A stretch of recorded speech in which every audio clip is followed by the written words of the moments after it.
ஒரு சில பஞ்சாயத்துகள் லைஃப்ல இருக்கு, ஒரு சில கஷ்டங்கள் இருக்கு. நானும் எல்லாத்தையும் முடிச்சு லைஃப்ல நெக்ஸ்ட் லெவலுக்கு மேல ஏறணும்னு நினைக்கிறேன். இப்படியே போகுது. கொஞ்சம் கூட முன்னேற முடியலையே. நானும் நிறைய ஈர்ப்பு விதி செஞ்சு பார்த்துட்டேன், நிறைய மெத்தட்ஸ் எல்லாம் யூஸ் பண்ணிட்டேன், நிறைய டெக்னிக்ஸ் எல்லாம் செஞ்சு செஞ்சு பார்க்குறேன். எல்லாம் நடக்கிற மாதிரி இருக்கு, ஆனால் கடைசியில் நடக்க மாட்டேங்குது. லைஃப் ஒரே மாதிரி போகுது, மாறவே மாட்டேங்குதே. அப்போ எண்ட் ஆஃப் த மந்த் இவன் என்ன நினைப்பானே, நானும் தான் லா ஆஃப் அட்ராக்ஷன் பண்ணேன், எனக்கு வந்து எக்ஸ்ட்ரா கிளைண்ட்ஸ் வேணும்னு நானும் தான் தாட்ஸை போட்டேன், அது மேனிஃபெஸ்ட் ஆகலையே. நானும் தான் ஈர்ப்பு விதியை சொன்ன மாதிரி தான் பண்ணேன், எனக்கு அது நடக்கவே இல்லையே அப்படின்னு சொல்லுவோம். அது பிரபஞ்ச ரகசியம். எவ்வளோ நாள்ல நடக்கும், எத்தனை நாள்ல நடக்கும், எந்த மாதிரி நடக்கும், எந்த டைம்ல நடக்கும், இதெல்லாம் பிரபஞ்ச ரகசியம், பிரம்ம ரகசியம்னு சொல்லுவாங்க. அதெல்லாம் உனக்கு தெரியாது. ஆனா ஒரு ரகசியம் உனக்கு தெரியும், ஈர்ப்பு விதி ரகசியம். அது என்ன தெரியுமா? நீ ஆசைப்பட்ட விஷயத்த நீ நினைச்சுக்கிட்டே இருந்தா அது உன்னை நோக்கி வந்து கொண்டே இருக்கும். அது உன்னை வந்து சேரும் வரை நீ அதை நினைத்து கொண்டிருக்க வேண்டும். என்னமோ நீ என்ன தெரியுமா நினைச்சுக்கிற, நான் இப்ப நினைக்கிறத விட்டுட்டேன்னா எனக்கு அந்த கிரெடிட் கார்டு பில்லை கட்ட பணம் வராம போயிடுமோ, நான் இப்ப இந்த ரெண்ட்டை பத்தி நினைக்கலன்னா இந்த ரெண்ட்டுக்கான பணம் வராம போயிடுமோ. இங்கதான் நீங்க மாட்டிக்கிறீங்க. அப்படிலாம் ஒண்ணும் இல்லை. அது ஆல்ரெடி கடந்த 5-6 வருஷமா நீ அப்படிதான் வாழ்ந்துட்டு இருக்க. அதுவும் பிலீஃப் சிஸ்டத்துல இருக்கு, ஆல்ரெடி உன் ஆள் மனசுக்குள்ள இருக்கு. அந்த உன் வாழ்க்கை எப்படி நடக்கும்னா, அந்த எவ்வளவு சம்பாதிப்ப தெரியுமா, அந்த வாடகைக்கு வேணுங்கிற பணத்தை சம்பாரிச்சிருவ, நீ கட்ட வேண்டிய இஎம்ஐக்கு வேணுங்கிறத சம்பாரிச்சிருவ, உன் குடும்பத்தை நடத்துறதுக்கு வீட்டு மளிகை சாமான் அதுக்குள்ள நீ சம்பாரிச்சிருவ, ஏதோ அப்படி ஒரு மாசத்துக்கு ஒரு தடவை வெளியே போயிட்டு வர பணத்தை நீ சம்பாரிச்சிருவ. இதை நீ நினைக்கலையோ உனக்கு இது வந்துடும். ஏன்னா இதெல்லாம் வந்துரும்னு உன் ஆள் மனசுல இருக்கு. ஏன்னா நீ அப்படித்தான் கடந்த 7-8 வருஷமா வாழ்ந்திருக்க.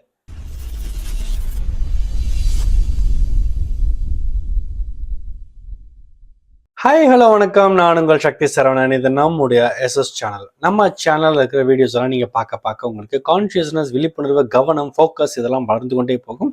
ஸோ மறக்காம நம்ம சேனலுக்கு சப்ஸ்கிரைப் பண்ணிக்கோங்க. ஃப்ரீயா இருக்கும்போது மற்ற வீடியோஸை பாருங்க. நீங்க ஏற்கனவே நம்ம சப்ஸ்கிரைபர், நம்ம சேனல் விஷ் ஸோ மச்.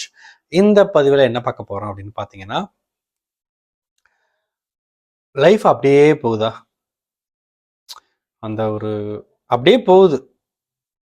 நீங்க ஒரு மிடில் கிளாஸா இருப்பீங்க, இல்லைன்னா வந்து லோவர் மிடில் கிளாஸ், இல்லை மிடில் கிளாஸ், இல்லை லோவர் கிளாஸ், வாட் எவர். ஒரு சில பஞ்சாயத்துகள் லைஃப்ல இருக்கு, ஒரு சில கஷ்டங்கள் இருக்கு. நானும் எல்லாத்தையும் முடிச்சு லைஃப்ல நெக்ஸ்ட் லெவலுக்கு மேல ஏறணும்னு நினைக்கிறேன். இப்படியே போகுது, கொஞ்சம் கூட முன்னேற முடியலையே. நானும் நிறைய ஈர்ப்பு விதி செஞ்சு பார்த்துட்டேன், நிறைய மெத்தட்ஸ் எல்லாம் யூஸ் பண்ணிட்டேன், நிறைய டெக்னிக்ஸ் எல்லாம் செஞ்சு செஞ்சு பார்க்குறேன். எல்லாம் நடக்கிற மாதிரி இருக்கு, ஆனால் கடைசியில் நடக்க மாட்டேங்குது. லைஃப் ஒரே மாதிரி போகுது, மாறவே மாட்டேங்குதே. இந்த சிக்கல், இந்த ஒரு இடத்துல நீங்க தவிக்கிறீங்களா? ஏன் அங்க மாட்டிட்டு முழிக்கிறீங்க? அங்கிருந்து எப்படி நெக்ஸ்ட் லெவலுக்கு மாறணும் அப்படிங்கிறதுக்கான ஃபியூ பேசிக்கான ஸ்டெப்ஸை நீங்க இந்த பதிவில் நம்ம பார்க்கலாம். ஒரு சில சின்ன சின்ன விஷயங்களை நான் சொல்றேன் உங்களுக்கு.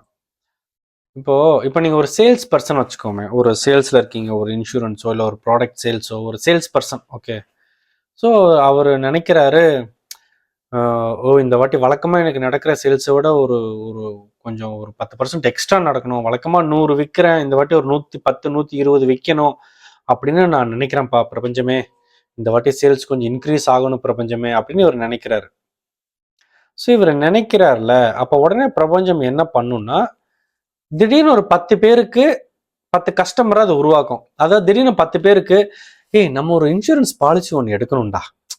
அவனுக்கு அவன் மொபைலை பார்த்துருப்பான், அதில் டிவியை பார்த்துருப்பான், அங்கே வந்து இன்சூரன்ஸ் எடுங்க, நிறைய பெனிஃபிட்ஸ் இருக்கு அப்படின்லாம் ஒரு விளம்பரம் வந்திருக்கும். இது வரைக்கும் அவனுக்கு அந்த சிந்தனையே வந்திருக்காது இன்சூரன்ஸ் பாலிசி எடுக்கணும்னு. ஆனால் இப்போ அந்த விளம்பரத்தை பார்த்த உடனே, நம்ம கூட ஒரு இன்சூரன்ஸ் பாலிசி எடுக்கணும்டா அப்படின்னு அவனுக்கு இப்போ ஒரு சிந்தனை வரும். இவனுக்கு இந்த சிந்தனை ஏன் வந்துச்சு? அங்கே ஒருத்தன், எனக்கு பாலிசி ஹோல்டர்ஸ் நிறைய, கஸ்டமர்ஸ் எனக்கு நிறைய கிளைண்ட்ஸ் நிறைய வேணும்னு ஒருத்தன் மேனிஃபெஸ்ட் பண்ணான்ல, எக்ஸ்ட்ரா ஒரு 10 பேர் வேணும்னு அவன் நினைச்சான்ல, அந்த 10 பேர்த்த பிரபஞ்சம் இங்க இப்படி உருவாக்கும். அடுத்தடுத்து அவங்க கொஞ்சம் கொஞ்சமா நெருங்கி எப்படியோ இவன் வந்து இவங்களை கான்டாக்ட் பண்ணுவான், இவனோட நம்பர் இவங்களுக்கு போகும், பாலிசி வேணும்னு கேட்பாங்க, இவன் எல்லாத்தையும் எக்ஸ்பிளைன் பண்ணுவான், இவங்க கிட்ட இருந்து இவங்க பாலிசி எடுப்பாங்க, இவன் நினைச்சது மேனிஃபெஸ்டேஷன் ஆகும். இப்படிதான் எல்லாமே நடக்குது. ஓகே, எனக்கு ஒரு காதலி வேணும்னு இங்க ஒருத்தன் நினைச்சான, எனக்கு ஒரு காதலன் வேணும், காதலி வேணும், 2 பேருக்கும் ஒரு எண்ணம் வரும். அந்த எண்ணம் வந்து அடுத்தடுத்து அவங்களை நகர்த்தி அவங்க இதர் காலேஜ்லயோ இல்லை ஒர்க் பண்ற இடத்துலயோ இல்லை ஃப்ரெண்டு வீட்லயோ இல்லை கோவில்லையோ எங்கேயாவது ஒரு பக்கம் மீட் பண்ண வச்சு கண்ணும் நோக்கியா அப்படியே காதல் டெவலப் ஆக்கியான்னு அப்படியே வருது. இதுதான் லா ஆஃப் அட்ராக்ஷன். இப்படிதான் அது கொண்டு வருது. இதுல என்ன தெரியுமா ப்ராப்ளம்? பிரபஞ்சமே எனக்கு வந்து ஒரு கிளைண்ட் வேணும், எனக்கு ஒரு எக்ஸ்ட்ரா ஒரு கஸ்டமர் வேணும்னு இவன் நினைச்சான். எனக்கு ஒரு பாலிசி ஒண்ணு எடுக்கணும்னு இங்க ஒரு கஸ்டமர் உற்பத்தி ஆனாரு. அதுக்கப்புறம் இவன் மறுபடியும் அந்த சிந்தனை இவங்ககிட்ட இருந்துகிட்டே இருக்கணும்ல.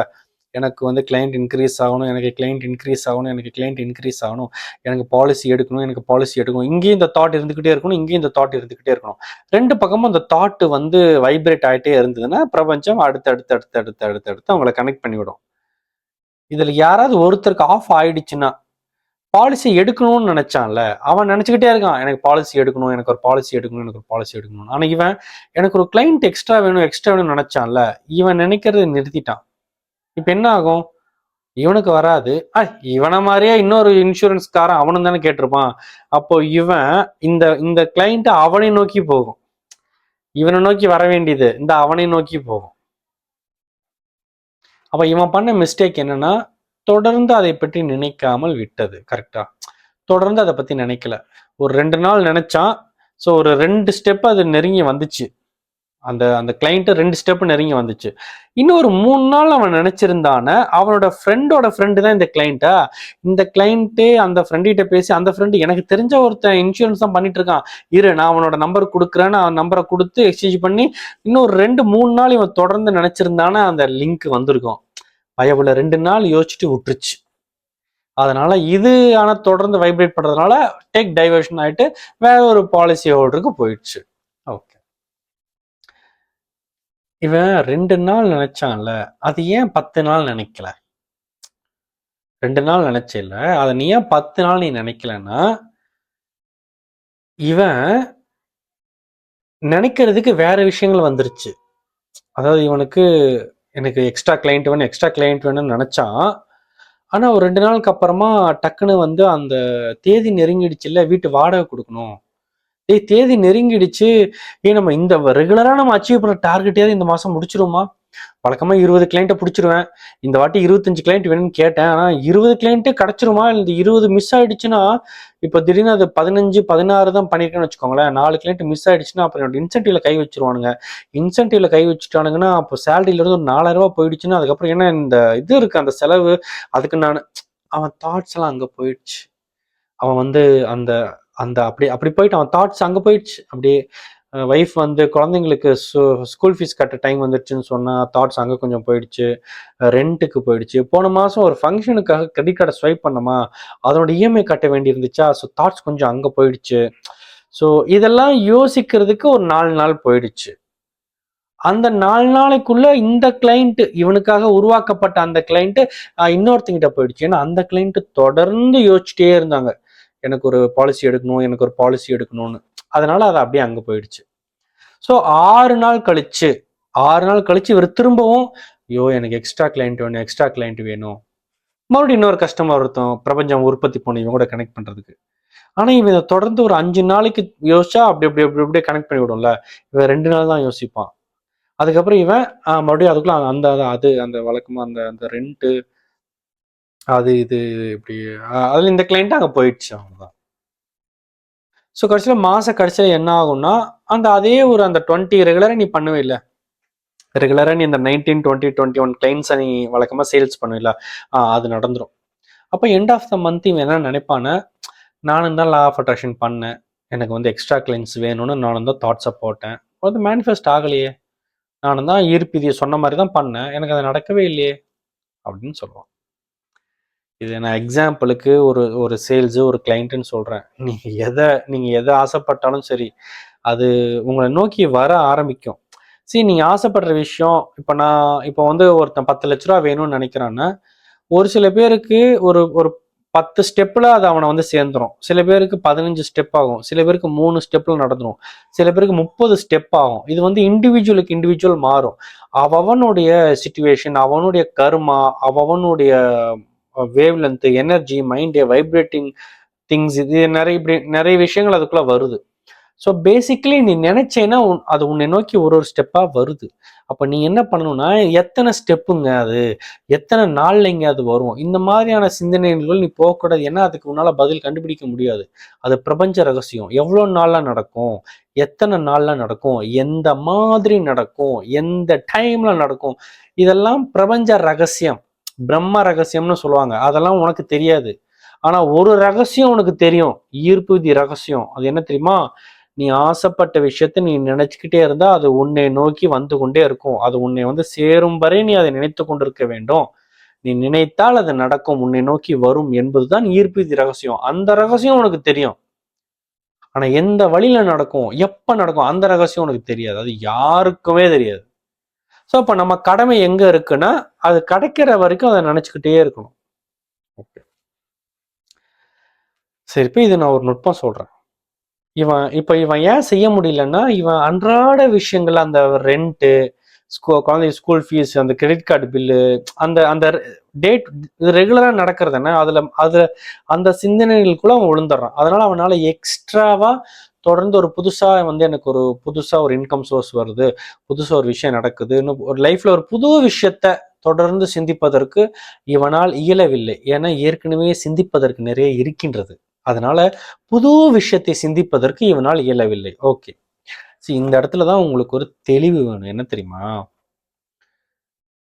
சரி, ஒரு இந்த ரெகுலரா நடக்குதுல்ல உங்க லைஃப்ல, அதாவது மாச வாடகை கொடுக்கறது, அந்த கிரெடிட் கார்டு பில்லை கட்டுறது, அந்த குழந்தைங்க ஸ்கூல் ஃபீஸ் கட்டுறது, இதெல்லாம் ரெகுலரான பிரச்சனை. இதெல்லாம் எப்படி இருந்தாலும் நடந்துரும்னு உனக்கு தெரியுமா தெரியாதா? சரி, நீ வந்து மாசம் மாசம் சம்பளம் வாங்கி தான் நீ வாடகை கொடுக்குற. ஓகே, இந்த மாசம் ஒரு மாசம் அவனுக்கு சம்பளத்தை நிறுத்திட்டானா நீ மாட்டிக்கிட்ட. ஆமா. ஆனா இப்படியே தான் நீ கடந்த 4-5 வருஷமா நீ இப்படிதான் வாழ்ந்திருக்க. உனக்கு தெரியுமா தெரியாதா? கடந்த 5 வருஷமா, கடந்த 10 வருஷமா இதுதான் சீனு. நீ அந்த மாசத்துக்குரியது அந்த மாசம் தான் சம்பாரிச்சுதான் நீ அந்த மாசம் செலவு பண்ணுவ. இதுதான் ரெகுலரா நடக்கிறது. சோ அதுல உங்களுக்கு ஒரு, நீங்க அதுல இருந்து வெளியே வரணும். என்னன்னா, அதை பத்தி யோசிக்கணும்னு உனக்கு அவசியம் இல்லை. ஐயோ அந்த ரெண்ட்டுக்கு ரெடி பண்ணுமேடா, ஐயோ அந்த கிரெடிட் கார்டு பில்லுக்கு, டே அது எப்படி இருந்தாலும் உனக்கு வந்துரும்டா அது. ஏன்னா அது உன் பிலீஃப் சிஸ்டத்துல இருக்குடாது. எப்படி இருந்தாலும் அந்த மாசம் அந்த ரெண்ட்டை நீ கொடுத்துருவ, அந்த இஎம்ஐ கட்டிடுவ, குழந்தைங்க ஸ்கூல் ஃபீஸை கட்டிடுவ. எல்கேஜில இருந்து 7வது 8வது வரைக்கும் நீ தானே படிக்க வச்சிருக்க. இத்தனை நாள் எவன் கட்டுற, நீ தானே கட்டின. அது கட்டிடுவ, அதுக்கான பணம் வந்துடும். அப்படிங்கிற ஒரு அப்படிங்கிற ஒரு பிலீவ், ஒரு தெனாவட்டு வேணும் உனக்கு. என்னமோ நீ என்ன தெரியுமா நினைச்சுக்கிற, நான் இப்ப நினைக்கிறத விட்டுட்டேன்னா எனக்கு அந்த கிரெடிட் கார்டு பில்லை கட்ட பணம் வராம போயிடுமோ, நான் இப்ப இந்த ரெண்ட்டை பத்தி நினைக்கலன்னா இந்த ரெண்ட்டுக்கான பணம் வராம போயிடுமோ. இங்கதான் நீங்க மாட்டிக்கிறீங்க. அப்படிலாம் ஒண்ணும் இல்லை. அது ஆல்ரெடி கடந்த 5-6 வருஷமா நீ அப்படிதான் வாழ்ந்துட்டு இருக்க. அதுவும் பிலீஃப் சிஸ்டத்துல இருக்கு. ஆல்ரெடி உன் ஆள் மனசுக்குள்ள இருக்கு. அந்த உன் வாழ்க்கை எப்படி நடக்கும்னா, அந்த எவ்வளவு சம்பாதிப்ப தெரியுமா? அந்த வாடகைக்கு வேணுங்கிற பணத்தை சம்பாரிச்சிருவ, நீ கட்ட வேண்டிய இஎம்ஐக்கு வேணுங்கிறத சம்பாரிச்சிருவ, உன் குடும்பத்தை நடத்துறதுக்கு வீட்டு மளிகை சாமான் அதுக்குள்ள நீ சம்பாரிச்சிருவ, ஏதோ அப்படி ஒரு மாசத்துக்கு ஒரு தடவை வெளியே போயிட்டு வர பணத்தை நீ சம்பாரிச்சிருவ. இத இதை நீ நினைக்கலையோ உனக்கு இது வந்துடும். ஏன்னா இதெல்லாம் வந்துரும்னு ஆள் மனசுல இருக்கு. ஏன்னா நீ அப்படித்தான் கடந்த 7-8 வருஷமா வாழ்ந்திருக்க. அப்படிங்கிறத புரிஞ்சுக்கிட்டு இனிமேல உன்னுடைய எண்ணங்களை அதுக்காக வேஸ்ட் பண்ணாத. உன் வாடகைக்கு, உன் இஎம்ஐக்கு, வீட்டு மளிகை சாமானுக்கு, குழந்தைங்க ஸ்கூல் ஃபீஸுக்கு, உன் சிந்தனைகளை அதுக்கு யூஸ் பண்ணாத. அது எப்படி நீ யோசிக்கலைனாலும் அது வந்துடும். ஏன்னா அது உன்னுடைய பிலீஃப் சிஸ்டம். அது எப்படி இருந்தாலும் வந்துடும். எய்தர் நீ வருமானம் வந்துடும், இல்லை யாராவது கடன் கொடுத்துருவாங்க, இல்லை ஏதாவது எப்படியோ அது அது நடந்துரும். அதை பத்தின அது நடந்துரும். அது நடந்துரும் அப்படின்னு நீ அதை ஃப்ரீயா விட்டணும். அப்பத்தான் நீ இப்ப ஃப்ரீயா இருப்ப. அப்பதான் நீ புது விஷயத்துக்காக யோசிக்க முடியும். புது கிளைண்ட்ஸ் வராங்க, எக்ஸ்ட்ரா ஒரு 10 கிளைண்ட்ஸ், எக்ஸ்ட்ரா ஒரு 10 கிளைண்ட்ஸ், அதை உன்னால தினமும் சிந்திக்க முடியும். அடுத்த 30 நாட்களும் உன்னால சிந்திக்க முடியும். இப்ப இருந்து அடுத்த 30 நாட்களும் உன்னால தொடர்ந்து புது விஷயத்த சிந்திக்க முடியும். ஆனா நீங்க என்ன பண்றீங்க தெரியுமா? புது விஷயம் வேணும்னு ஒரு 3 நாள் ஆசைப்பட வேண்டியது, அதுக்கப்புறம் 4வது நாள் அந்த பழைய விஷயத்த பத்தி யோசிக்க வேண்டியது. நீ யோசிக்கலைனாலும் அது நடந்துரும். நீ நீ அப்படிதான் டியூன் பண்ணி வச்சுக்கிற. அதை உனக்கும் பிரபஞ்சத்துக்கும் ஒரு அண்டர்ஸ்டாண்டிங் இருக்குது. நீ அப்படிதான் கடந்த 5 வருஷம் வாழ்ந்திருக்க. அது எப்படியோ பணம் வந்துடும். நீ திரும்பவும் அதுக்கு டைமை வேஸ்ட் பண்ற. உன்னுடைய அந்த ஸ்பேஸ் இருக்கு இல்லையா, ஹெட் ஸ்பேஸ், மைண்ட் ஸ்பேஸ், நீ அதை அதுக்கு வேஸ்ட் பண்ற. நீ நினைக்கலைன்னா அது நடக்கத்தான் போகுது. அப்படிங்கிற ஒரு விழிப்புணர்வு வரணும். ஸோ அதை பற்றின சிந்தனைகளை குறைச்சிக்கலாம்னு நினைக்கவே கூடாதுன்னு சொல்லலை. உன் ரெண்டை பற்றியே யோசிக்காத, உன் இஎம்ஐ பற்றி யோசிக்காத, நான் அப்படி சொல்லலை. ஆனால் அதையே யோசிச்சுட்டு இருக்காதடா, அது வந்துரும்டா, எப்படியோ அந்த வாடகை வந்துடும். நீ மாசம் மாசம் அந்த ரெகுலரா உன்னோட 20 கிளைண்ட் பிடிக்கிறீல்ல, அது எப்பயும் போல வந்துடும். நீ எக்ஸ்ட்ரா 10 கிளைண்ட்டுக்கு யோசி, தொடர்ந்து அதை யோசி. நீ என்ன பண்ற, 30 கிளைண்ட் வேணும்னு ஆசைப்படுற, வழக்கமா 20 கிளைண்ட் வரும், ஆனா 30 கிளைண்ட் வேணும்னு நீ ஆசைப்படுற.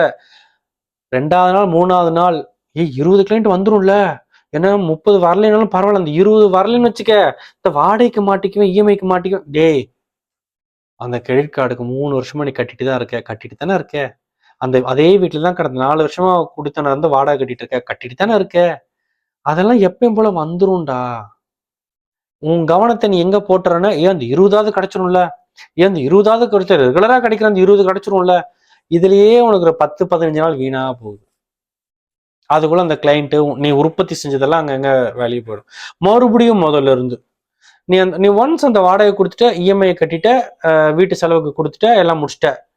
இப்போ உடனே உனக்கு இப்போ மைண்டு ஃப்ரீ ஆயிடும். நீ உடனே வந்து எனக்கு எக்ஸ்ட்ரா கிளைண்ட்ஸ் கிடைக்குது, எனக்கு எக்ஸ்ட்ரா கிளைண்ட்ஸ், எனக்கு எக்ஸ்ட்ரா 10 கிளைண்ட், எனக்கு எக்ஸ்ட்ரா கிளைண்ட் வருது, எக்ஸ்ட்ரா வருமானம் வருது. 3 நாள் நினைப்ப. நீ நினைக்கும் போது அது உருவாக்கி அது உருவாக்கத்துல இருக்கு, உன்னை நோக்கி அது வந்துகிட்டு இருக்கும். ஒரு 15 நாள் போயிடுமா, பர்ஸு கொஞ்சம் காலி ஆயிடும், பேங்க் டெபாசிட்லாம் கொஞ்சம் சேவிங்ஸ் எல்லாம் 0 ஆயிடும். மறுபடியும் இப்போ அடுத்த மாசம் சம்பளத்துக்கு எதிர்நோக்கி காத்துக்கிட்டு இருப்பியா, சேல்ஸ் வந்தா ரெண்ட்டுக்கு, இந்த இது இஎம்ஐக்கு, ஸ்கூல் ஃபீஸுக்கு, மளிகை சாமானுக்கு. இந்த எக்ஸ்ட்ரா 10 கிளைண்ட்டை கேட்டியே, அதை நீ மறந்துட்ட. இப்போ அது உற்பத்தி ஆச்சு, அவ்வளவுதான், போயிடுச்சு, நீ அதை மறந்துட்ட. இதுதான் சைக்கிள். இந்த மிடில் கிளாஸ் இதுலதான் மாட்டிக்கிட்டு இருப்போம் நம்ம எல்லாருமே. அதாவது ஏற்கனவே என்ன இருக்கோ அந்த வண்டி அப்படியே ஓடிக்கினே இருக்கும். இதுல இருக்கிற சில பல பஞ்சாயத்துகள் எல்லாம் முடிச்சுட்டு அப்படியே நெக்ஸ்ட் லெவலுக்கு மைண்டை ஃப்ரீ ஆகிட்டு அப்படியே ஒரு ஃபினான்ஷியல் ஃப்ரீடத்தோட அப்படி ஆசைப்படுவ. ஆனா நீ இங்கேயே தான் இருப்ப. ஏன்னா இதை நீ அந்த புது விஷயத்தை உற்பத்தி செய்வதற்கு அந்த ஹெட் ஸ்பேஸை நீ கொடுக்க மாட்டேங்கிற. 2 நாள் நினைக்கிற, அப்புறம் விட்டுற. அது உன்னிடம் வந்து சேரும் வரை அது திண்ணமாக உறுதியாக நினைக்கும் பலம் உனக்கு வேணும். அந்த பலம் உனக்கு வேணும். அந்த பலம் வருவதற்கு ஒரு யுக்தி தான், இதை ஒரு பெரிய மேட்டரா நினைக்காத, இது எப்படியா வந்துடும். மாசம் மாசம் வாடகை லொட்டு லொசுக்கு ரெகுலரா என்ன நடக்குதோ அது ரெகுலரா நடந்துரும். அதை பத்தி நீ ஏன் கவலைப்படுற, புதுசா இருக்கிறது நினை, அதுக்கு டைம் ஸ்பெண்ட் பண்ணு. இங்கதான் அந்த மனோபலம் வேணும். அது நிறைய பேருக்கு அது வராது. ஏங்க அது எப்படிங்க, அது ரெண்டை பத்தி யோசிக்காம, அது இஎம்ஐ பத்தி யோசிக்காம, அது குழந்தைங்க ஸ்கூல் ஃபீ அதை யோசிக்காம, வீட்டு செலவுக்கு பணம் வேணும் அது யோசிக்காம, அது யோசிக்காம எப்படிங்க இருக்க முடியும்? அதுக்கு அப்ப அது என்னமோ உங்களுக்கு என்ன நினைப்பேன், நீ யோசிக்கலன்னா அது நடக்காம போயிடும், நீ யோசிச்சாதான் அது நடக்கும். இதெல்லாம் உன்னுடைய மூட நம்பிக்கை. இதெல்லாம் நீங்க விடணும். நீ யோசிக்கலன்னா அது நடக்கும், ஏன்னா நீ அப்படி டியூன் பண்ணி வச்சிருக்க ஆல்ரெடி.